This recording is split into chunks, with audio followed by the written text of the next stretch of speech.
کا سیاسی نظم یہ تھا کہ سال کی آخری تاریخ کو جو ان کا موجودہ بادشاہ ہوتا اس کو جنگل میں چھوڑتے اور نیا بادشاہ لینے کے لیے وہ ساحل پہ آ جاتے۔ جو پہلا شخص ساحل پہ اترتا اس کو اپنا حکمران مان لیتے، جو بھی حکمران بن جاتا وہ خوش ہو جاتا، حالانکہ اس کو بتا دیتے کہ ایک سال کے لیے تجھے منتخب کیا ہے، سال کی آخری تاریخ کو تخت سے اٹھائیں گے، باندھیں گے، جکڑیں گے، اور اسی جزیرے کے دوسرے کنارے ایک جنگل ہے جہاں خاردار جھاڑیاں اور موذی جانور ہیں، وہاں تجھے پھینک دیں گے۔ وہ بھول جاتا، کہتا دیکھی جائے گی۔ اور سال کی آخری تاریخ جب وہ رسیاں اور زنجیریں لے کے آتے تو وہ پریشان ہو جاتا کہ آنکھ جھپکنے میں سال گزر گیا، پتہ ہی نہیں چلا۔ پھر روتا ہوا چیختا ہوا اس جنگل میں جاتا اور لوگ اس کو چھوڑ کے آ جاتے اور درندوں کا رزق بن جاتا، اور جو بھی آتا اس نے کبھی انکار نہیں کیا تھا۔ پہلی بار ایسا ہوا کہ جس شخص کو انہوں نے ہار ڈالے، گارڈ آف آنر دیا، تعظیم تکریم دی، سیلوٹ کیا، اس نے کہا یہ سب کیا ہے؟ کہا کہ آج کے بعد تو ہمارا حکمران ہے۔ کہا میں تو امور سلطنت نہیں جانتا، میں تو تاجر آدمی ہوں، چیزیں بیچنے آیا ہوں۔ کہا کہ ہمارا اصول یہی ہے کہ سال کی پہلی تاریخ کو پہلا شخص جو جزیرے پہ قدم رکھتا ہے وہ ہمارا حکمران ہوتا ہے۔ اس نے کہا میں تو امور سلطنت کو نہیں جانتا، تو یہ کس طرح ذمہ داری قبول کر سکتا ہوں؟ انہوں نے کہا کہ تمہیں کرنا ہوگی، اس کے علاوہ کوئی راستہ نہیں ہے، ہمارا یہ قانون ہے، ضابطہ ہے، اور یہ بھی بتا دیں کہ سال کی آخری تاریخ کو تجھے اسی جنگل کے دوسرے کنارے چھوڑ آئیں گے جہاں موذی جانوروں کا رین بسیرا ہے۔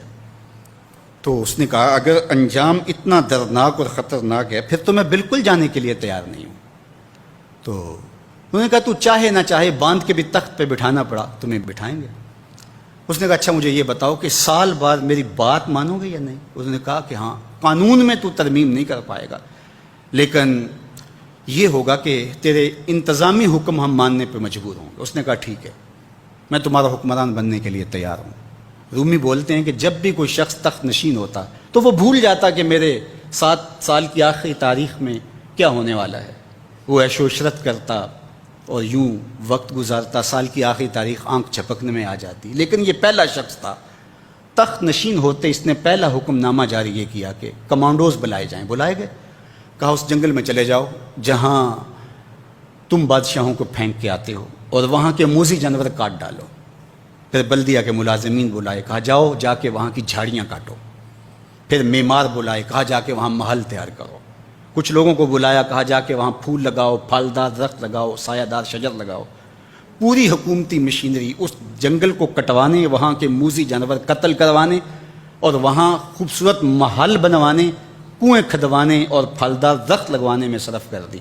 اب سال کی آخری تاریخ کو جب وہ زنجیریں لے کر آئے تو اس نے کہا کہ مجھے کیوں جکڑتے ہو، میں خود جانے کے لیے تیار ہوں، اس لیے کہ یہ اس تخت پہ آرام سے نہ بیٹھا، یہاں بیٹھ کے تیاری وہاں کی کرتا رہا جہاں اس نے جانا تھا۔ کافر اور فاسق دنیا کے تخت پہ عیش کرتا ہے، بھول جاتا ہے کہ میں نے کہاں جانا ہے، اور صالح مومن اس تخت پہ آرام سے نہیں بیٹھتا، جہاں جانا ہے اس کے لیے تیاری کرتا رہتا ہے۔ اور جب جنازہ اٹھتا ہے تو وہ کہتا ہے اجلوا بی ولا تؤخروا بی، دیر نہ کرو، مجھے جلدی لے جاؤ، میرا تو وہاں انتظار ہو رہا ہے۔ اور پھر جب وہ وہاں پہنچتا ہے تو القبر روضۃ من ریاض الجنہ، وہ جنت کے باغوں میں سے باغ بن چکی ہوتی ہے۔ وہ سارے تھور، ساری جھاڑیاں، ساری آگ اور وہاں کے سارے بھڑکتے ہوئے شعلے بجھا چکا ہوتا ہے، اپنے اعمال کے لشکر بھیج کے۔ ہم نے دیکھنا ہے کہ ہم یہاں آخرت کے لیے کچھ بھیج رہے ہیں کہ یہیں سب کچھ لٹا رہے ہیں۔ دنیا کے مختلف ممالک میں جانا ہوتا ہے۔ تو ایک دفعہ میں اٹلی گیا تو وہاں ایک شہر میں مجھے کچھ دوست لے گئے، تو وہ چھوٹا سا گھر تھا، تو 20 سے 30 لوگ وہاں رہ رہے تھے۔ تو میں بڑا حیرت زدہ ہوا، تو میں نے کہا کہ آپ یہاں تنگ سی جگہ پہ 20-25 لوگ رہ رہے ہیں، تو اتنی